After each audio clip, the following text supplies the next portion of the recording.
All right. Hello, everyone. What up? So we are back on 428 Shibuya Scramble. Lemur is having blackouts right now because they've got a thunderstorm there. So everyone cross your fingers in hopes that it's not going to turn into a fire, because that's what happens on the West Coast. It's a lot of fun. So everyone send your thoughts to Lemur, please. Thoughts and prayers. Very much appreciated. I did not check to make sure that you're... Would you please talk for me? I am talking right now. Perfect. Your mic is on. Hooray. As normal, we are still on the new system. We're still working some things out. So if there's anything that is not working, just let me know. But other than that, let's pick up on 428 Shibuya Scramble. It looks like we're really close to the 5 o'clock time block. Not 5 o'clock, 3 o'clock time block. I can fucking read. Good times. Okay, so where are we with everyone? So first time we finished up Maria and Achi, we found out that Maria was in the cat suit. So obviously she's not been kidnapped. And basically ran all the way around Shibuya Gaigo. It was a mess. But then eventually we got caught by the man with the cane, remember? And he has us at gunpoint, and he called us Hitomi. So bad day for us. What a nice man. Yeah. Am I right, people? Get you a man like that, ladies. Yeah. Achi and Hitomi are actually doing fine. They rendezvoused with Kanan after playing the world's worst parent trap with poor Achi, because both Achi and Hitomi were in the same place. Or sorry, Maria and Hitomi were in the same place. It did not go well for Achi. But they met up with Kanan. Kano, we finally got to the to be continued last time. Our buddy has been stabbed.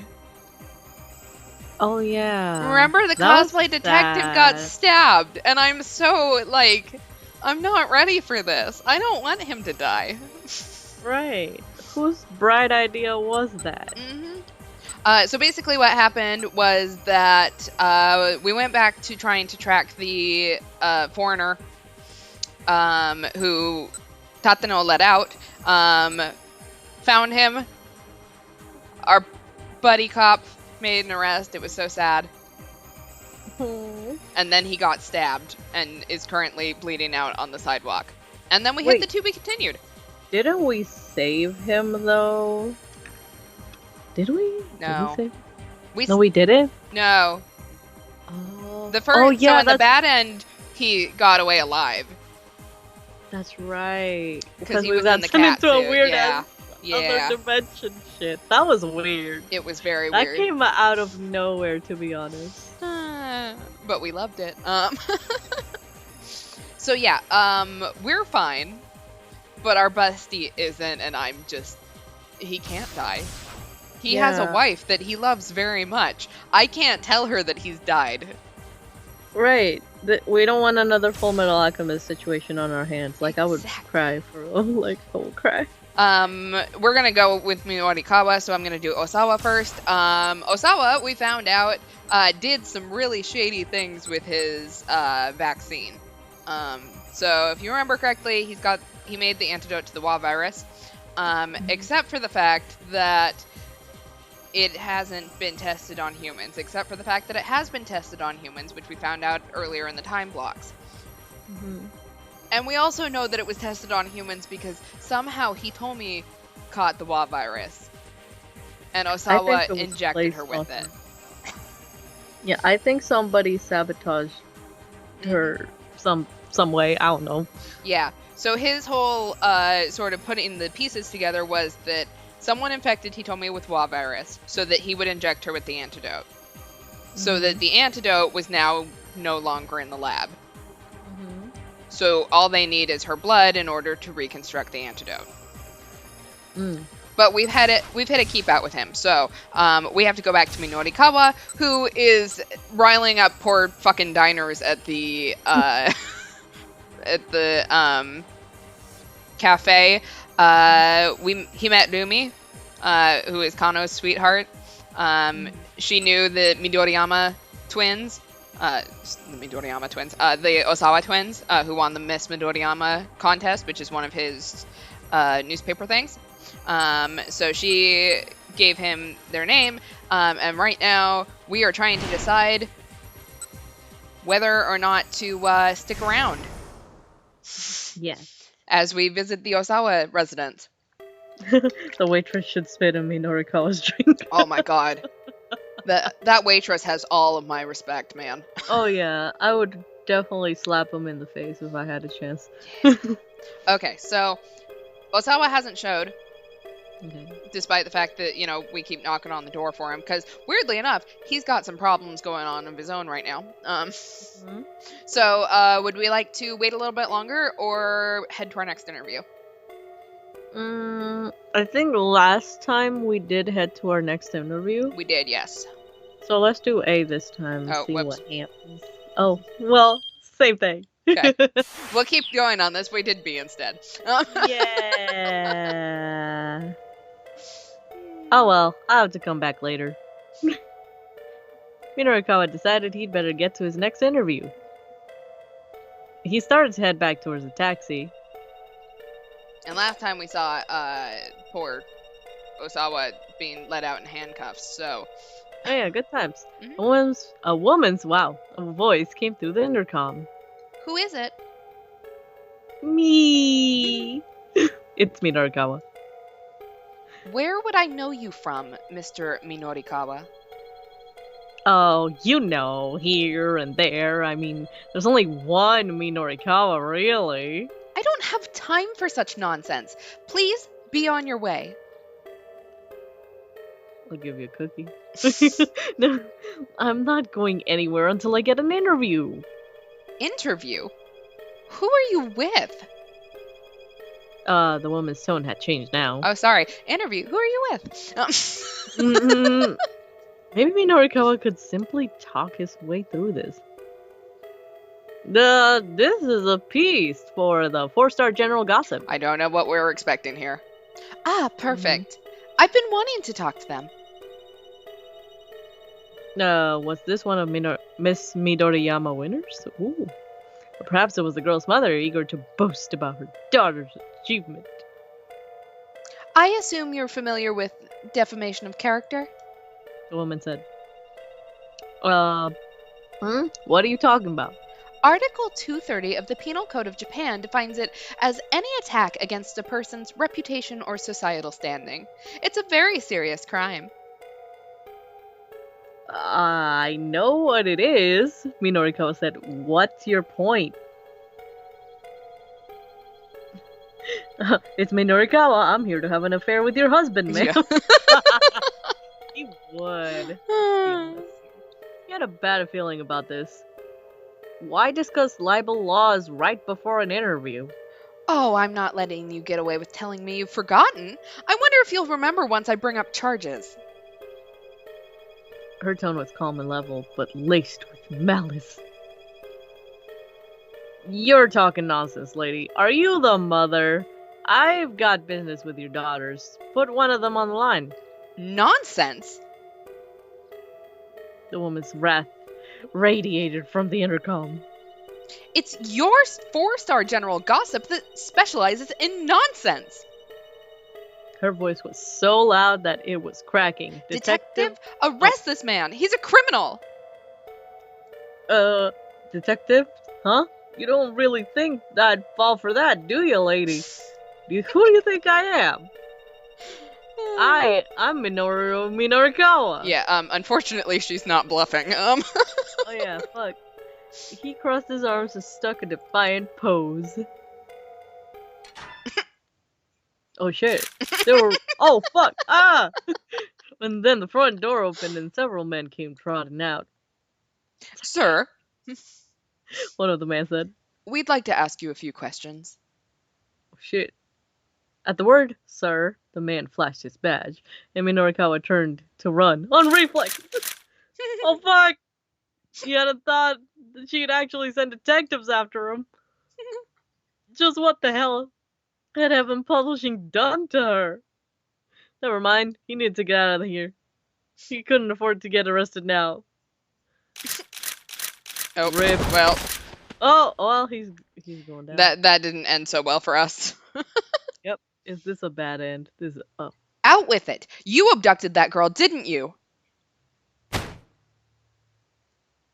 Detective, you keep asking me the same questions over and over. And I'll keep on asking until you tell me the truth.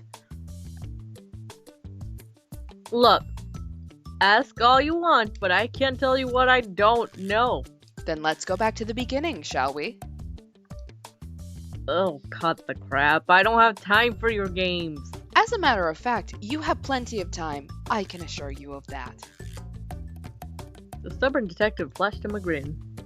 I can keep doing this for days if that's what it takes you to confess.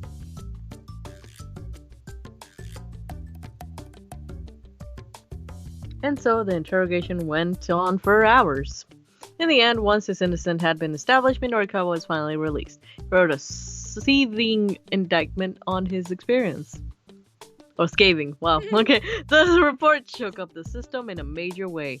But that's another story for another day. I think we got a bad end. Yeah, this is definitely... Yeah. Yeah. 39. Wrongly accused. Minorikawa was arrested for a crime he had nothing to do with. That woman he talked to must really, really hate 4-star general gossip. Clearly, he had no hope of getting anywhere with her, but maybe there's someone more understanding who might answer the intercom instead. Okay, we gotta go back to Osawa then. Because remember, last time, so he asked us about the visitor, and we said, make my deal with it. So, we'll go ahead and drag ourselves to our feet. All right. With a sigh, Osawa dragged himself to his feet. Whee. He stumbled wearily back to the living room, where the investigators were staring at the intercom monitor with concern. The intercom's hidden camera showed a man with an unsettling grin posed intimidatingly outside the front gate. We know who that is. Osawa didn't recognize him. Yes, who is it? He asked guardedly through the intercom. It's a me, Mario. It's Minorikawa.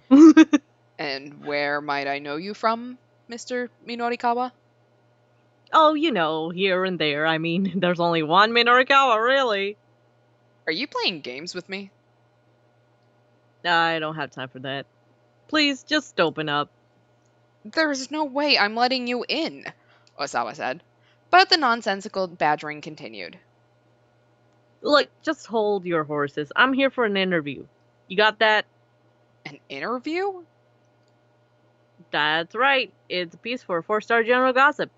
The name of the magazine brought up an unpleasant memory. That was the gossip rag that had run the article about his political marriage.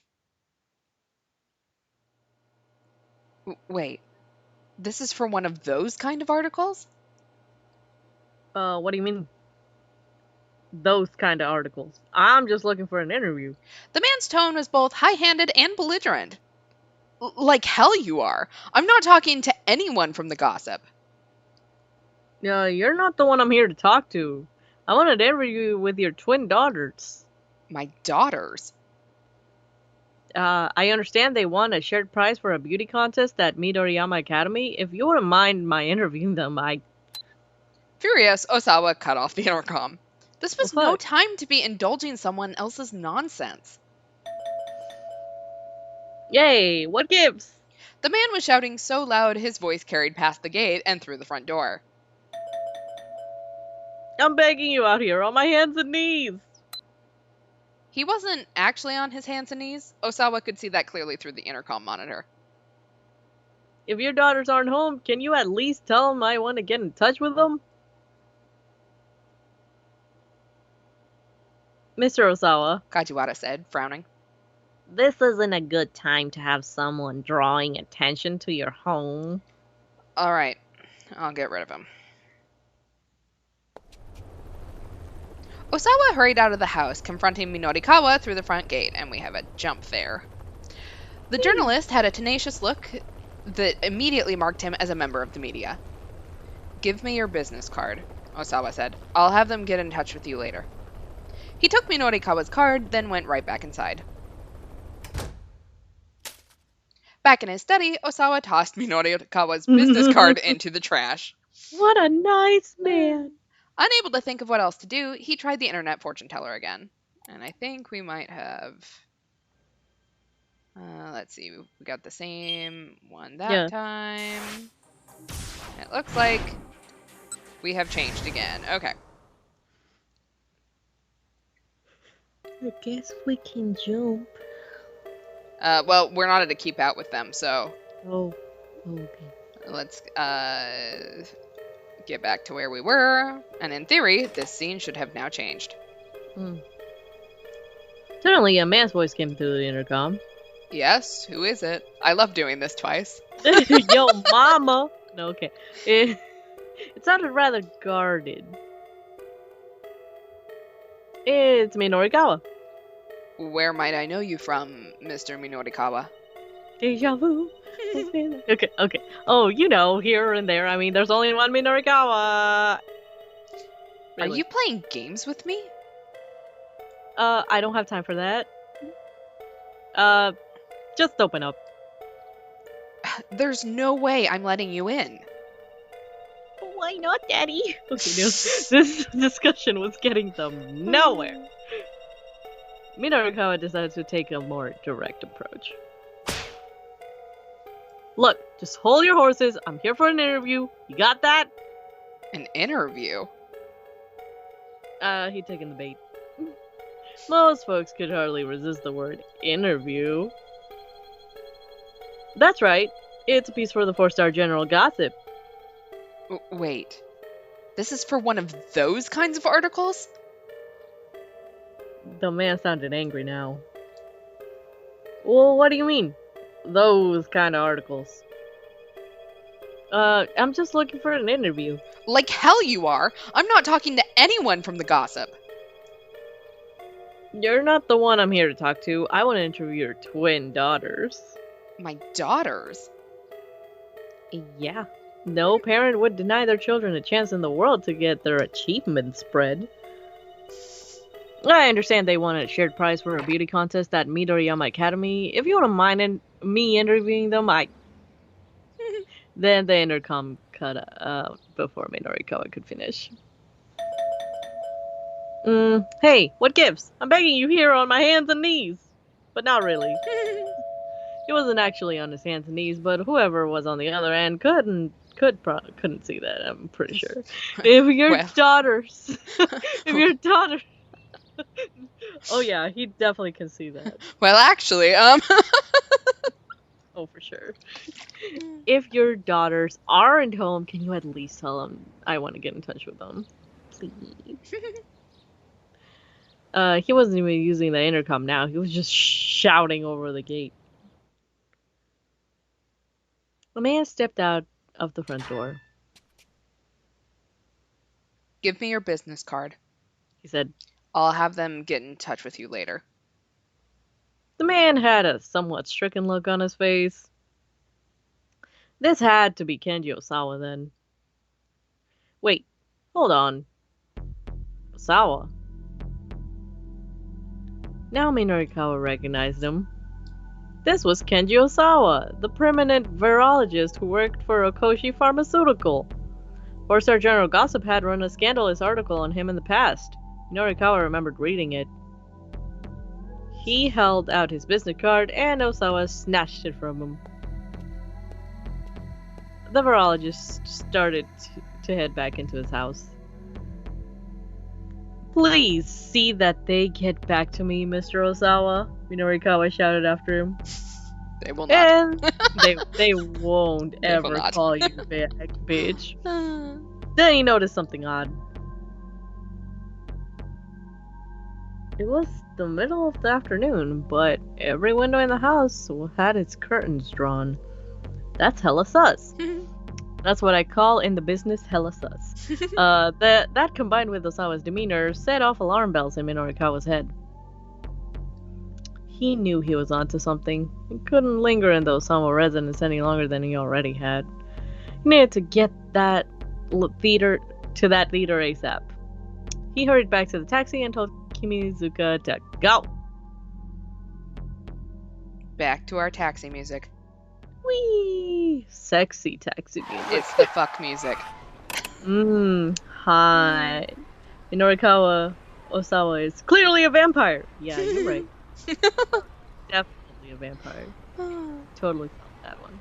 A few minutes later, the rear tires skidded sharply as the cab came to a stop beside a different curb. The trip from Shoto to the theater in Sakuragaoka had taken almost no time at all. Here we are, sir. Kimizuka announced. Wow, that was fast. Still, Minorikawa was at least 5 minutes behind schedule. Rude. He hoped he'd still be able to get to get an interview with Orai. Yeah. Okay, well, we can unlock that, so easy. Easy peasy. At least I assume that we can unlock that, hopefully. I hope that's what this jump is for. Whee! Do.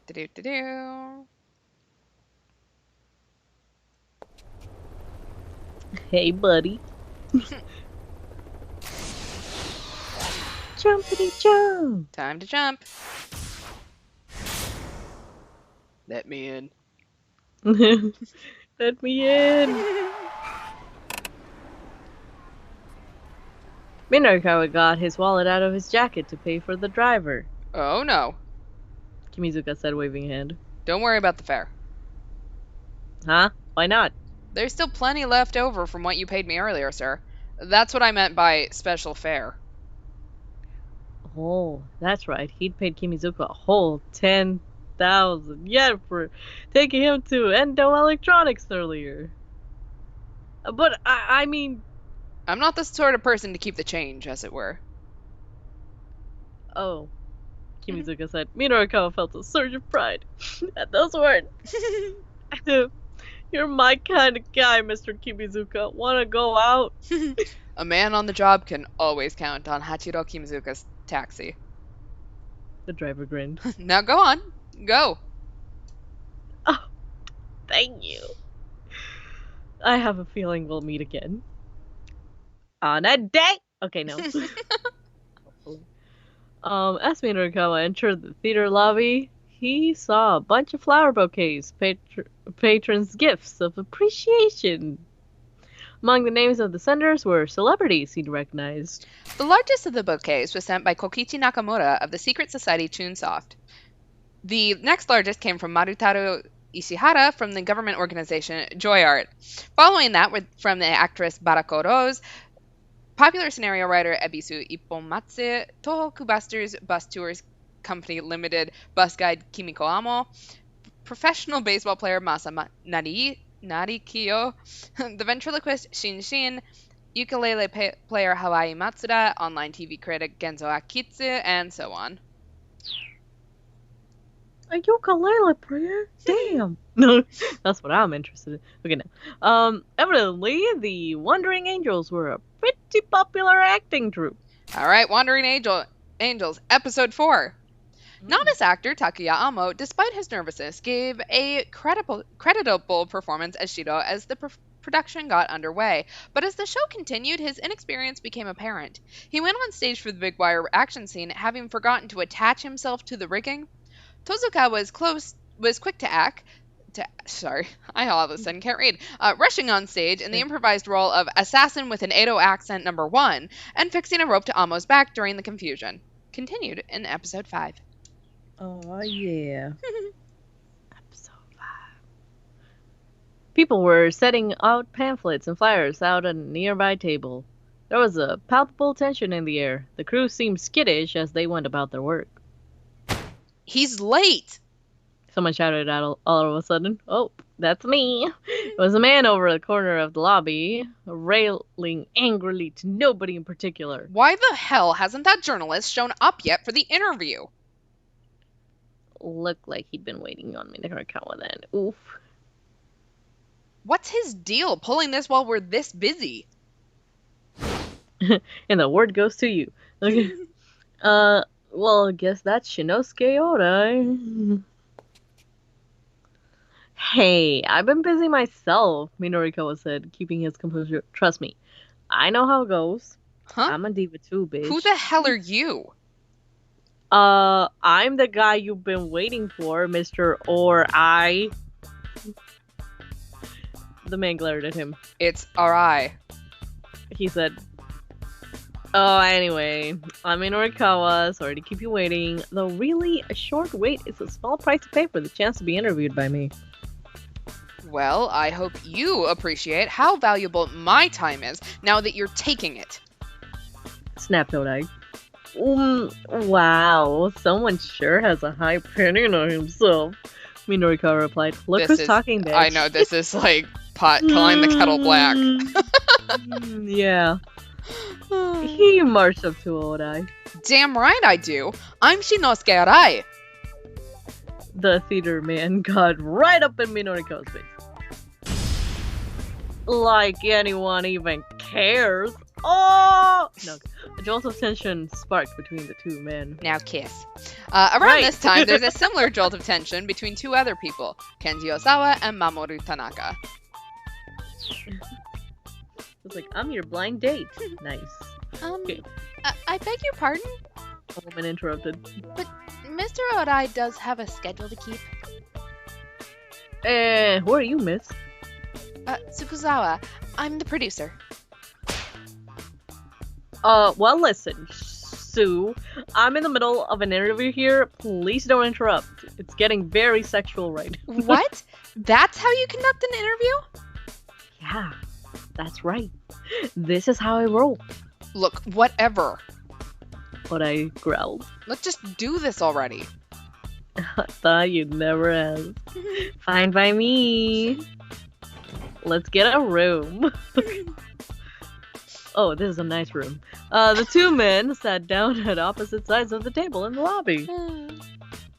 But Tsukuzawa, I can read, spoke up again. Mr. Arai, don't forget the meeting you have after this. Yeah, handle that, would you? Minorikawa let out a derisive snort. It's like you're holding court, he says. Do people actually hang around you with that kind of attitude? You have no right to judge my acting troupe. Minorikawa straightened up his chair, a mocking smile on his lips. Oh, so it's your acting troupe, he said. Why not just play all the roles yourself? Heck, you could even be your own audience. How dare you? Odai rose to his feet and made to leave, but Tsukuzawa heard him back down onto his chair. Minorikawa continued as if he hadn't heard. Just what is it that you do anyway? He asked. Odai raised an incredulous eyebrow. You don't know? No. Why should I? You came to an interview without knowing anything about who you were interviewing? Yep. That's it! Get out! Bitch! Odai rolled and pointed angrily towards the exit. How dare an unmannered clod like you come in here and waste my time? Do you even know who I am? Okay, no. Hey, who's being unmannered now? I came all the way out here to hear your story, didn't I? Why don't you get out? Minorikawa pointed at the exit as well. Why the hell should I have to leave? Odai demanded. This is my house! House is theater jargon for the theater itself, especially the main auditorium. Yeah, it's clean. Look, just get out. out! Oh, that's you. No, This it's both. time- both yelled and pointed towards the exit in unison. Tsukuzawa quickly interposed herself between them, forcing a smile. Gentlemen, please calm down. She said. Then she turned to Minorikawa. You should be aware that Mr. Arai used to be a broadcast writer. He's responsible for a lot of big hits. A broadcast writer is someone who writes for television or radio programs. A great show depends not only on the actor's performances, but on the skills of the broadcast writer. You don't need to mention that. But I grumbled. Nonetheless, Sukazawa rattled off the names of several shows. Minorikawa did indeed recognize many of them. Oh, impressive. He muttered, so how come you're running a failing theater now? Failing? But I went red in his face. I'm not wrong, am I? You are absolutely the rudest person I have ever met. What would a rank amateur like yourself know about theater? Odai's face was dark with rage. But Minorikawa didn't back down. Listen, this has nothing to do with it, how well your theater is, or how it isn't doing, he snapped. The television world wouldn't accept you, so in order to retain your pride as an entertainer, you started doing theater. Isn't that so? Don't act like you know anything. I've staked my entire life on the theater. It seemed as if Odai might throw a punch at any moment. Sure, a city theater might seem small time compared to TV, but you get a lot more of a response from it. Response? Oh ho, now that sounds interesting. Darn right. Odai exclaimed. You can see it from up on stage. The audience, you can see their faces. There was passion in Odai's voice now. Ooh, what a turn up. You can What a really man. feel it. When the audience is enjoying themselves, you can feel that energy. You can't get that from doing television. Thinking back on it now, my time spent working on TV? Let's see, what's a good analogy? It's like being handed a towel that's already damp.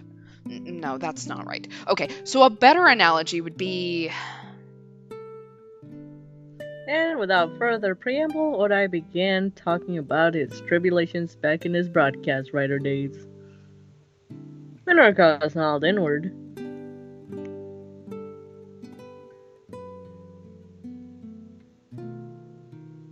The interview ended promptly after 15 minutes, the time that had been promised. Both men emerged from it as if from a daze. Minorikawa found himself staring Odai in the face, shaking him by the hand. So, what kind of story did I just get? He asked, speaking half to himself. You heard about one man and his life. And I have to admit, it was a good interview. Thanks. You have my gratitude. Oh. With a satisfied smile, Minorikawa closed his notebook. Right, glad to hear that then. Odai inclined his head, looking a bit bewildered. Now kiss. Sorry. He flustered. Tsukuzawa interrupted this beautiful BL scene. Mr. Minorikawa, wasn't this interview for a piece about the performance? Huh? Minorikawa asked. It's just that you were only asking about Mr. Odai and not about the performance itself. Tsukuzawa said. Oh, I see what you mean. Actually, I came here for a piece I'm going to be writing called Where Are They Now? Washed Up Broadcast Writer Showcase. Washed up? But I was red in the face all over again. You bastard, how dare you! Forget everything I just told you. I do not give you my permission to use in your magazine. You're too late. What? I've already heard your whole story. You should be grateful that I'll be writing a piece on it. You bastard! With a wild look in his eyes, Odai snatched up a hammer and the stage crew had left nearby. Oh shit, we're gonna die. Okay. Our options are wait, go ahead and hit me, or ouch. Oh wow, we get a choice about this? We get a choice of how we would like to respond to this.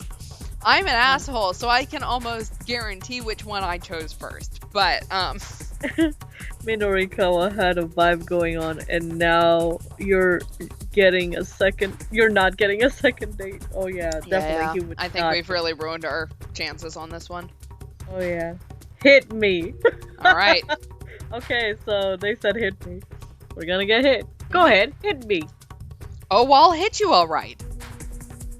Odai waved the hammer menacingly. Then I died. But the attack came to a sudden halt as a ringtone startled him out of his fury. Hold on a moment. Minoriko said brightly, I have to take this. He whipped out his cell phone. Hello! Minoriko was speaking. This is Osawa. Wow. He called back a lot sooner than Minoriko had expected. Have your daughters come home then? No. Actually, there's a favor I'd like to ask you. Favor?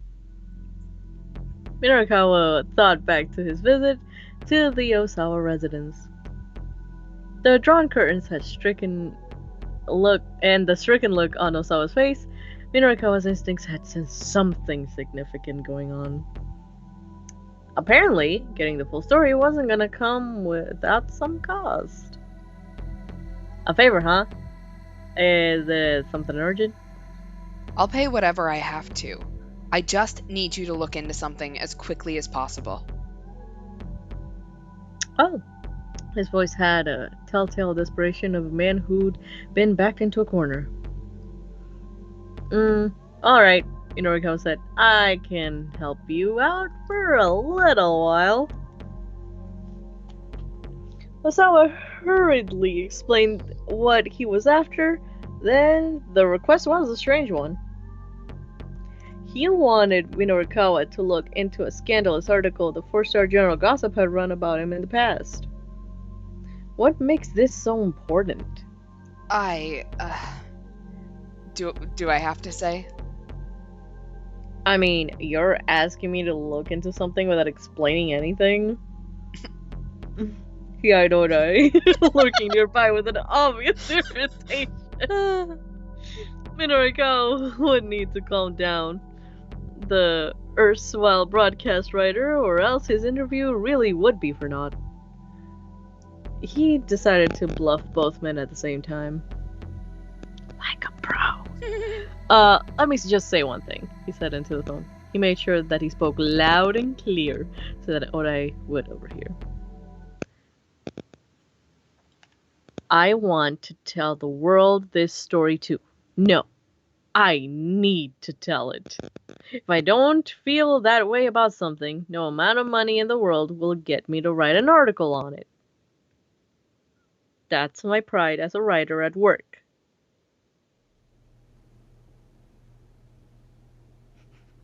Minoriko could see Orai's aura of rage fading as he listened. The theater man looked surprised. Whew.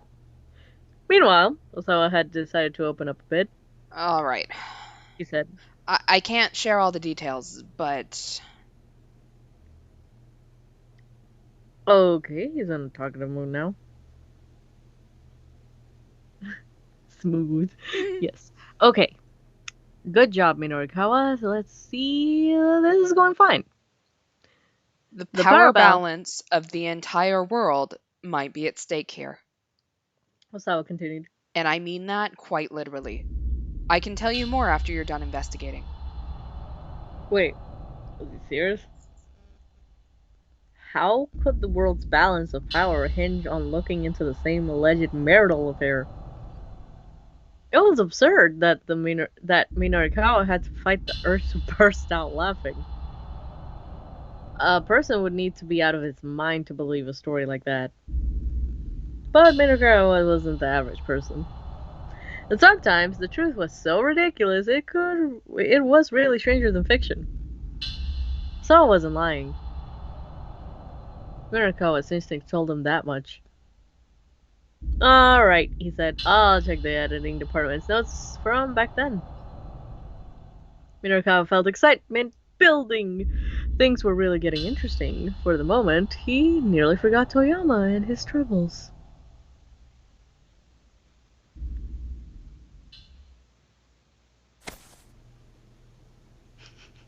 When he ended the call, Orai approached him and extended his hand. Listen, your methods might be a little extreme, but I can tell you take pride in your work. Of course I do. I'm sorry for getting so worked up. I bet you'd write a fine article about me. So, please, Mr. Minorikawa. Let the world know about me and my half-lived life. That's why I love you, babe. Minorikawa took his offered hand and shook it. Leave it to me. Once I'm done with it, you won't just be some washed up nobody anymore, Mr. Or I. It's Arai. Whatever. Minorikawa agreed. Wee! Look at my Pokemon ass, motherfucking. Like, I know, that's what I think about every time I see it. it looks like Pokemon! Anyway, Minorikawa rushed out of the theater. He'd completed all the interviews that he could get done before 4 o'clock. Now he had an hour left to write it all up and convince the folks from the loan company that the gossip could stay afloat. Good. He let a roar, psyching himself up for the final push. It's the final countdown. Da-da-da-da. And we've hit his to be continued. Now all we have to do is wrap up Osawa's. Yeah. And we will have finished this time chunk. Oh yeah. Oh yeah, okay. I like shorts. They're comfy and easy to wear. Same. Minorikawa was less than the average person. Yeah. Oh yeah. You're not wrong. Oh yeah. Okay. Time to have our entire fucking world turn upside down. Whee! Osawa picked up his cell phone and dialed Tanaka's number. The phone rang several times. He listened grimly to the empty mechanical sound, preparing himself for disappointment. What is it? Tanaka's voice sounded coldly in Osawa's ear. The tension was electric. Osawa felt a surge of outrage. He wanted to scream, but he took a deep breath and managed to maintain control. Tanaka? Where are you? Is Maria all right? Tanaka did not reply. The police told me. The police told me. They said you were connected to the kidnapping. Oh, wait, that's you. Oh yeah, a soft chuckle came from the other end of the line. I haven't had to read that yet. Well, the police sure do know how to do their jobs. Tanaka's tone was unapologetic. He sounded nothing like the man Osawa thought he knew so well. Why would you do this? Money? Are you having money troubles? Money? Tanaka replied. I suppose that's part of it. Honestly, I doubt you'd understand. Do you have any idea what it's been like for me, doing our research together? You're always the one who takes center stage. The fruits of our success are all yours, even though you couldn't have done any of it without me. The more he said, the more vitriol seethed into his words. Osawa's hand trembled as he clutched the phone. The taker can never understand how it feels to be taken from. You've hoarded so many things to yourself, so I'm taking some of them back. And with that, he hung up. Hey, Tanaka!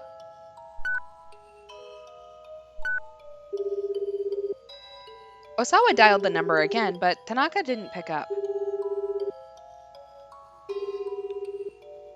Osawa racked his brain, thinking back on how Tanaka had been acting earlier that day. Had there been anything unusual? Any clue at all, no matter how small? If he could find some hint, maybe he'd be able to find Maria and Hitomi. That was it!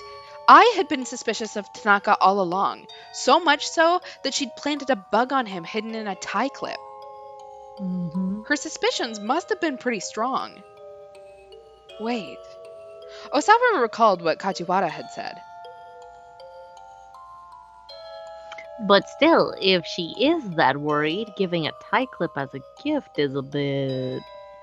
The words had struck Osawa as odd when he first heard them. I had never given him a tie clip. Yeah, rude. His heart gave a heavy throb in his chest. It couldn't be. No, it was impossible. That article from the 4-star General Gossip crept back into his mind. The article had talked about a man I had dated before she married Osawa. The man's identity was never revealed. Could it have been Tanaka? You've hoarded so many things to yourself, so I'm taking some of them back. Tanaka's cold words took on a new depth of meaning. Osawa felt the foundations of his life begin to crumble. Were Tanaka and I accomplices in all of this? No. Wait. Just calm down. He couldn't let himself jump to conclusions. He needed to be more level-headed. Everything depended on it. If the two really were accomplices, why would have I planted a bug on Tanaka? What purpose would that serve? What could it mean? It was no use. Osawa couldn't think of how that made sense. First things first, he needed to establish what was the relationship between I and Tanaka really was. Once he figured that out, he'd be able to get a better handle on the situation. Obviously, he couldn't go and ask I directly. If she really were involved in all this, she certainly wouldn't tell him the truth. Yeah. Osawa thought back to the business card he'd tossed into the trash.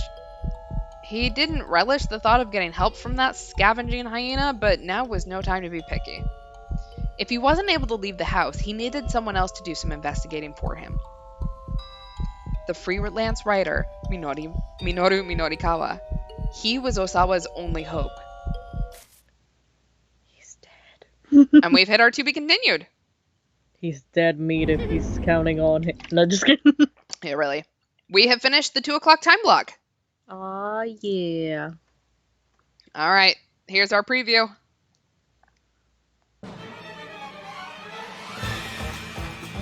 This person also killed my friend. Everyone in Shibuya is going to die. Was this an accident or an attack? He's after Hitomi Osawa. How many hours ago was she infected? All right, 1500 to 1600. Okay. All right. I think we can do one more tonight. So who do you want to start with? And I can give you a recap if you don't remember where we left everyone. Okay, so... Okay, we know where Osawa and Minorikawa were. Kano, our friend, is currently bleeding on the ground. No! Achi, we've just met up with Kanan. And Maria is being held at gunpoint by the man with the cane. Oh, fuck. Let's save Maria. Alright, let's save Maria. I feel bad for her. She has been standing there for a while because we finished her first.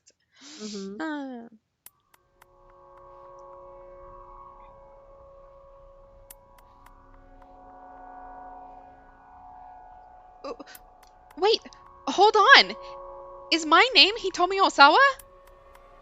At my shout, the man with the cane hesitates, his finger on the trigger. What do you mean by that? The barrel of the gun is still aimed squarely at my head. I mean exactly what I said. Is my name Hitomi Osawa? I don't know who I am. You're trying to play games with me. I'm not playing with anyone, I swear. I'm utterly desperate now. Getting killed is one thing, but who wants to die without even knowing who they are? Tell me, am I Hitomi Osawa or not? The man gives me a good hard look. Damn it. I wonder. He continues to study me along the barrel of the gun. Tell me what you know. It's an order, not a request. What I know about what? Look, I have amnesia. I quickly summarize what's happened to me since I woke up in that storehouse. The man listens intently, never taking his eyes off of me.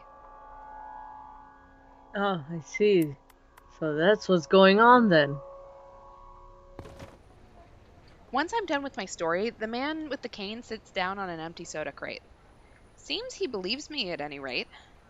That's a relief, if nothing else. So then, am I Hitomi Osawa? No. Fuck. Then who is Hitomi Osawa? Is she someone who looks like me? Shut your mouth. The man spits. Patooey. Just be quiet. His expression is vacant. What am I gonna do? He murmurs to himself. If I'm not Hitomi Osawa, does that mean you don't have any business with me? Seems so. In that case, can I go? The assassin doesn't answer. He lets his pistol hang limp in his hand, the muzzle dropping to the ground to point at the ground. It doesn't look like he wants to kill me anymore, but it doesn't look like he'll just let me go quietly either. All right. Are we going to remain motionless, waiting for an opportunity to run away, or are we going to do something about that gun he has and then make a run for it? I even skipped a perilous flight with a cockroach. Okay. Grab the gun, apparently. All right, let's grab this gun. I need to do something about that gun he has and then make a run for it. I pick up one of the crates that are lying around the alley and hurl it at the man with the cane. Then I book it right out of there. Bye. To be fair, he deserved that. Yeah, he did. I run for a long time without looking back. When I finally do take a peek over my shoulder, there's no sign of the guy following me. Slowing my run to a walk, I notice Miku, the girl I fought for those cases of burning hammer, sitting on a nearby staircase. Thanks for earlier, I call out. She gives me a puzzled look. You let me have those diet drinks from the knick-knack shop? Revelation dawns on her face. Oh, right! Didn't recognize you since you're not a cat anymore. What are you doing here? I ask. Just like, you know.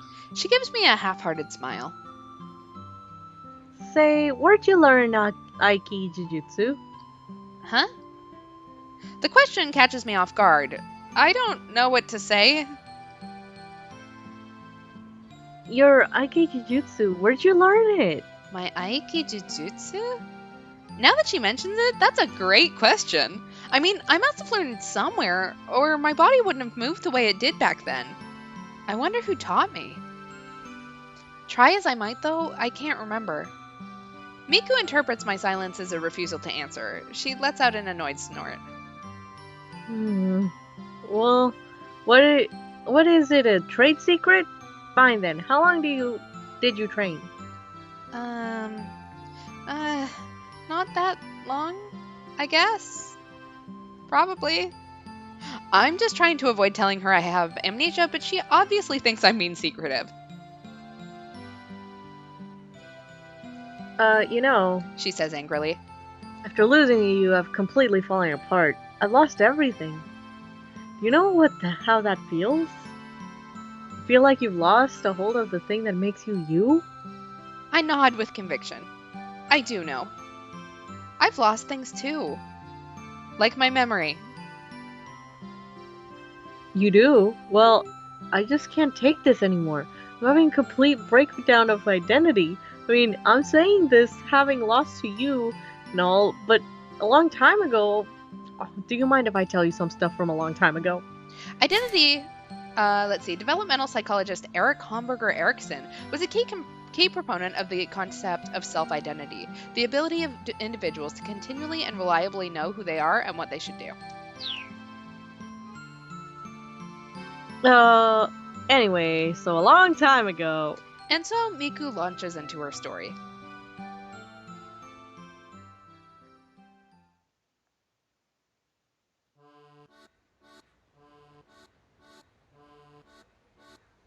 You think that maybe it is for the best if I quit? She asks at last.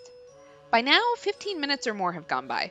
I've listened to Miku go on and on about her teenage years because I feel bad about getting her so depressed, but yikes. She's asked me all of these questions I don't even understand, but although I'm starting to get sort of fed up with her angst, I keep my patience and respond as best I can. If you love doing it, then I don't think you should quit, I tell her. Chances are, if you try to do something else, you're just going to come back to martial arts anyways. Besides, you probably owe it to the person who sent you down this path in the first place. You think so? Maybe you're right. Yeah, you are. Miku's face has regained a measure of cheerfulness. Thanks. I'm gonna keep on practicing more and more so I get stronger. I'm not gonna lose to you next time. I'll keep that in mind. I've got no interest in fighting her again, but for now I'll keep that to myself. Alright, then see you around wait, what damn it, see you around! With a parting wave, Miku hops to her feet and heads off. As I watch her leave, a feeling of jealousy wells up within me. Did I once have something I was that passionate about? I don't even know because I can't remember. I just can't remember. That gunman, the one with the cane, he might know something about me. And at this point, I'm even willing to risk a run-in with a killer to find out more about myself. I decide to head back to where he was before.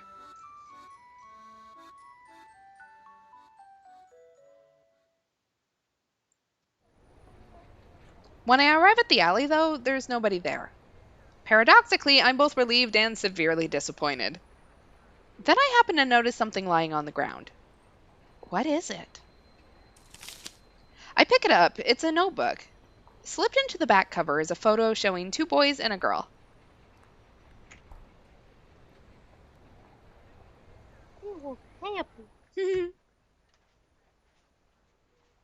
Well, what do I do now? Do I go to the police? How would I even explain the situation? I can see it now. There's this person out there, and he's after this person named Hitomi Osawa. And then the police would be like, who is that? And who exactly is after her? And then what would I say? Heck, they might not even give me the time of day in the first place. Not only do I not have any idea who Hitomi Osawa is, I know nothing about the guy who's after her except that he walks with a cane. I mean, I can't even tell them who I am. They'd probably shoo me away without a second thought. Actually, they'd tell you who you were, because they're all looking for you. Oh, yeah. You should go to the police. Yeah. What am I supposed to do? I hang my head at a total loss. The necklace around my neck sways idly to and fro. All right, well, I think we can fit in another one because that didn't take very long. We just fell into depression. Yeah, that was sad. All right, who else do you want to do? Okay, well, she's fine now, so... Yep, she's okay. Then let's go to the other twin. You want to go to Achi then? Yeah, let's see what they're up to. All right, little let's talk to rascal.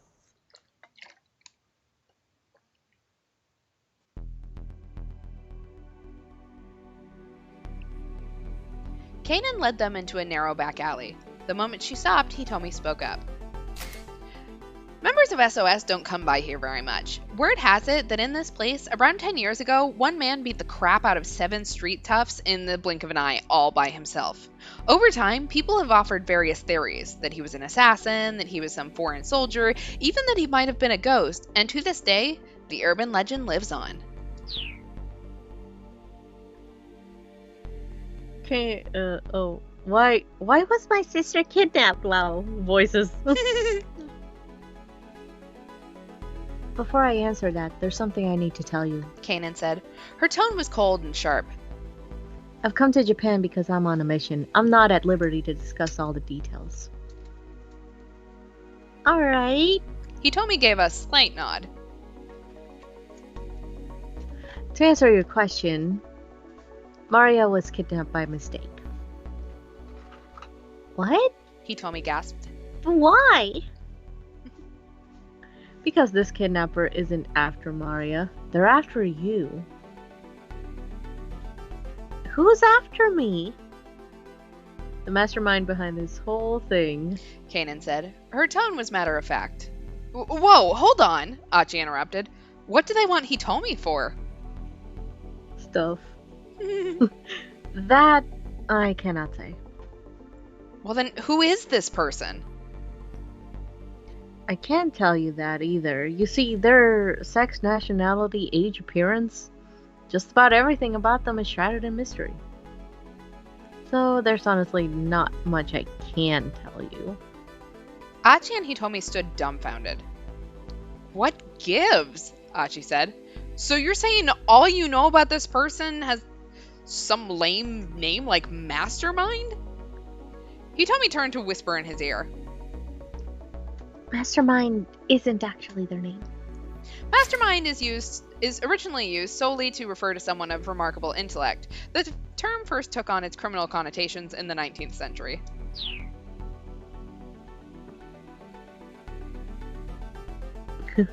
Does this mission involve the murders and war crimes Stanley told Kano you committed? Probably. I'm here Kanan spat. because I'm looking for revenge. Revenge? Hitomi asked. What for? This person also killed my friend. Kanan's inscrutable eyes flashed with a threatening gleam. Someone will kill him. Earlier, you said that it was your fault my sister got kidnapped. Oh, wait, that's it. No, fuck. Earlier, you said it was your fault my sister got kidnapped. Hitomi said. Kanan cast her eyes down. 4 days ago, Wait, what fuck was 4 days ago? Damn it! 4 days ago, I managed to learn this criminal's plan, so I got in touch with Maria and told her that you were going to be attacked at that party. So that's why she told me not to go. Hitomi's voice trembled as she spoke. I gave Maria a small GPS tracker to give to you, but I guess you never got it. GPS, Global Positioning System, a network of man-made satellites and ground-based control stations for providing geolocation data. Alternatively, a device that makes use of said system. Modern cell phones and vehicle navigation systems use the GPS. And here is a way to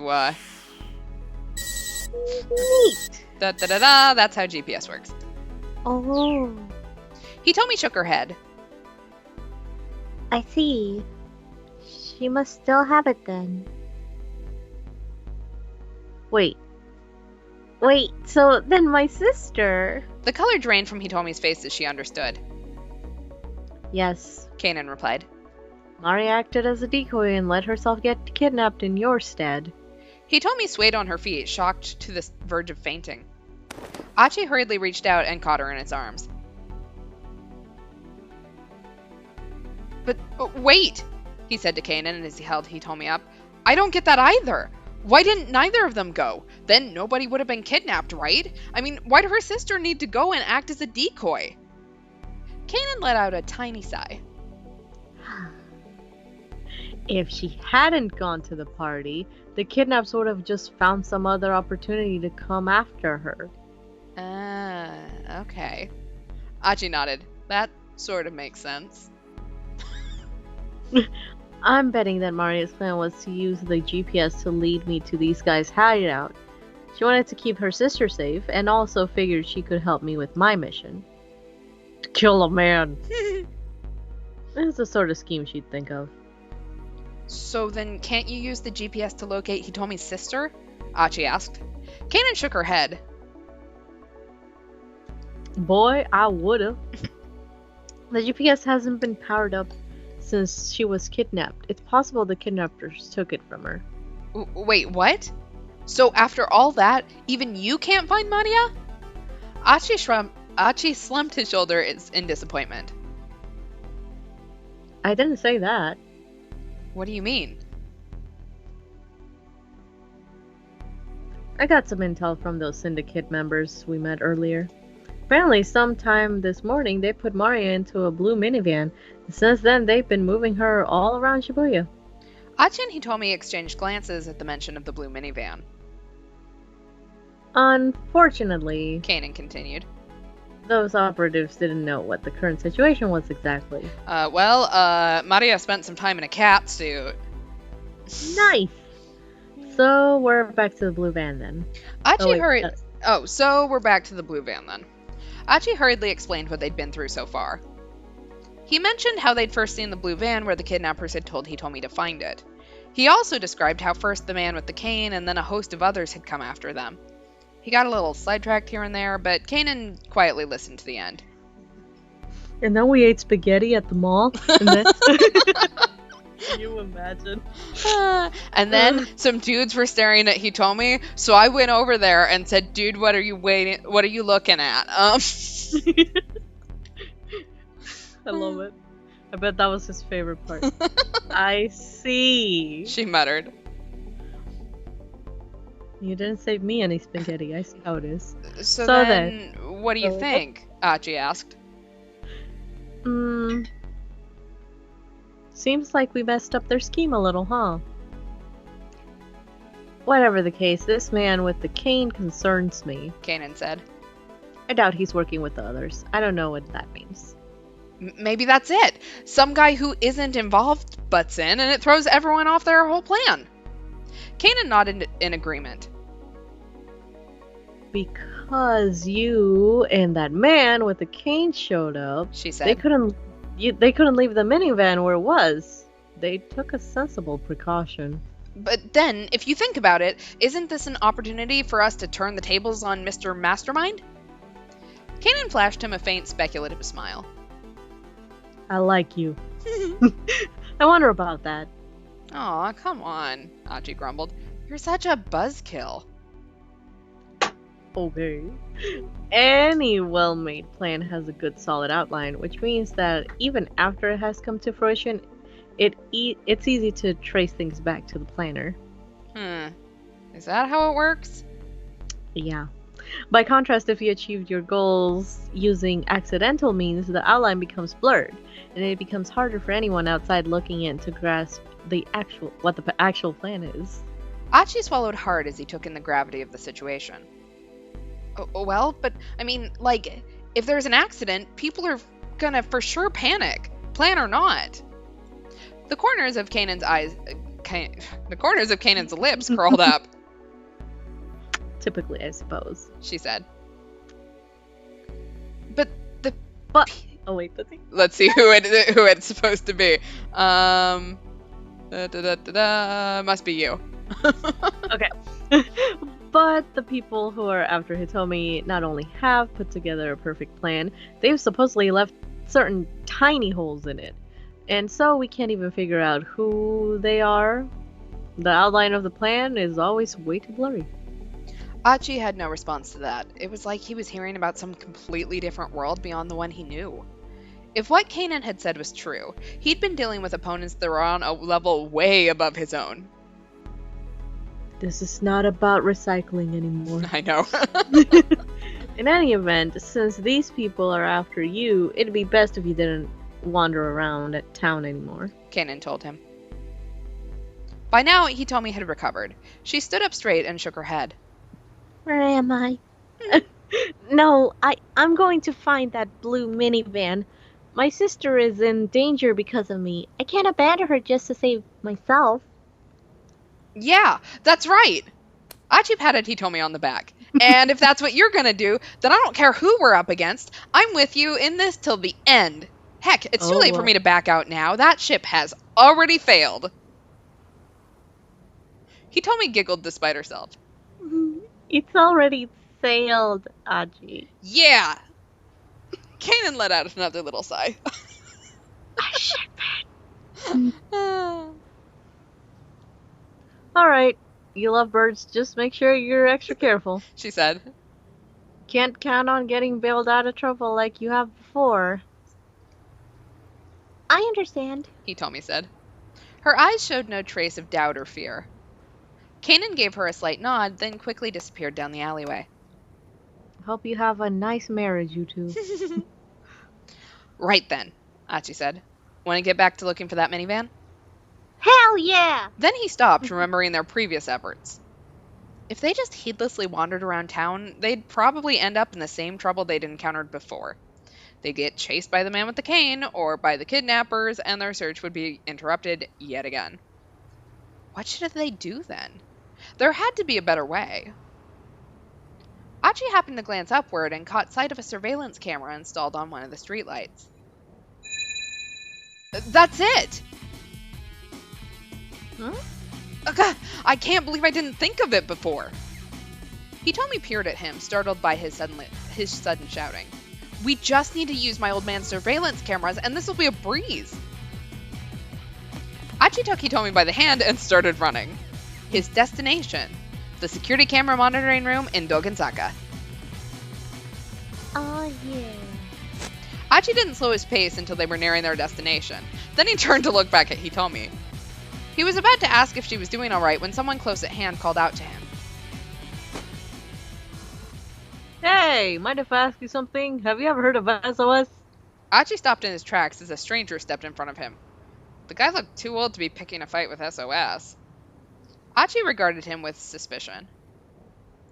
Yeah? Why do you ask? You happen to be a member yourself? No. No, not anymore. The man's eyes flashed with a gleam of recognition. Did this guy know who he was? With a broad grin, the stranger took a step closer. Achi's heart sank. He couldn't afford to get caught up in some new hassle right now. Hitomi flashed him a worried look. Let's go. Achi and Hitomi dodged past the man and hurried onward. Even if the guy was harmless, they needed to be on their guard. There was no telling just how many thugs and assassins were looking for Hitomi. That guy wasn't it, but, Oh, no, yeah, he's far from it. yeah. Rather than head directly for the surveillance building, Achi decided he better make sure the stranger wasn't up to something. Hitomi followed as he slipped quickly into a back alley. There was no indication that the man was following them. What was that guy steal? Hitomi asked. No idea, but he sure seemed kind of fishy. Doesn't look like he's coming after us, though. They took a quick detour through another seedy back alley. Then, as they were starting to head toward their original destination, Achi felt a sudden searing pain in his back. Oh shit. Oh no, honey boo boo. Ugh! Glancing over his shoulder, he discovered that one of the foreign syndicate members had crept up and struck him from behind. Oh no. I've been stabbed. Oh, fuck. Hitomi screamed. Another man had suddenly appeared, grabbing her by the arms. Oh no. Tommy. Achi tried to reach out to her, but his arm was leaden. His body refused to obey his commands. Yeah, because he's got a knife sticking out of him. Yeah, what the fuck? As the attacker wrenched the knife from his back, Achi felt the blood gushing out of his wound. The two men started to drag Hitomi away. Damn it. He tried to pursue them, but his legs faltered and couldn't find their footing. He was losing blood so fast he was starting to fade from consciousness. Achi could only watch, impotently, as Hitomi was dragged further and further away. Can we please have a date that doesn't involve stabbing for Yeah, once? really. No, Alright, bad end. Number 43, stabbed by a kidnapper. Achi got stabbed, caught in a surprise attack by one of the kidnappers. He could only watch helplessly as Hitomi was taken away. If that weird guy hadn't tried to talk to him, Achi would have never taken the risk of wandering through the alleys. But how can you keep that guy from wanting to interview Achi? I wonder. Go away, bitch. But that is a question for another stream. So we are going to end here for tonight. Oh, yeah. Rest in peace, Achi. Wow, what a nice way to end the stream. We just kill Achi. Sorry, man. That's so sad. I know, this time we have not done so well. Maria is depressed. Achi is dead. Our best friend is dead in the Kano route. Osawa is still missing his daughters and has found out that, his assistant is behind all of it. But at least Minorikawa is doing okay. Also, he's hella sus of his wife now. Yeah. To be fair, I think he was hella sus of her before. It's just that they have a shitty marriage. Oh, yeah. Another stabbing to end the stream. Mm-hmm. Yep. All of our streams end in stabbing now. It's really weird. If I had a quarter for every time it happened, I'd have a lot more quarters than you'd think. Damn. It's really weird that it's happened this many times. In a row. We didn't plan this shit, y'all. Yeah. Okay, so next stream is Thursday, 10 o'clock Eastern, 7 o'clock Pacific. Hopefully Lemur is back, and hopefully everything is okay. No fires where she's at. Send Tamer some love. So we will see you guys on Thursday, hopefully back on Phoenix Wright, and we'll find out who stole the Kudain urn, or what's going on there with Mask to Mask. This identity issues. But until then, wash your hands, wear a mask, get vaccinated, and we will be with you guys in a couple days. Have a good night, everyone. Bye, guys. Bye.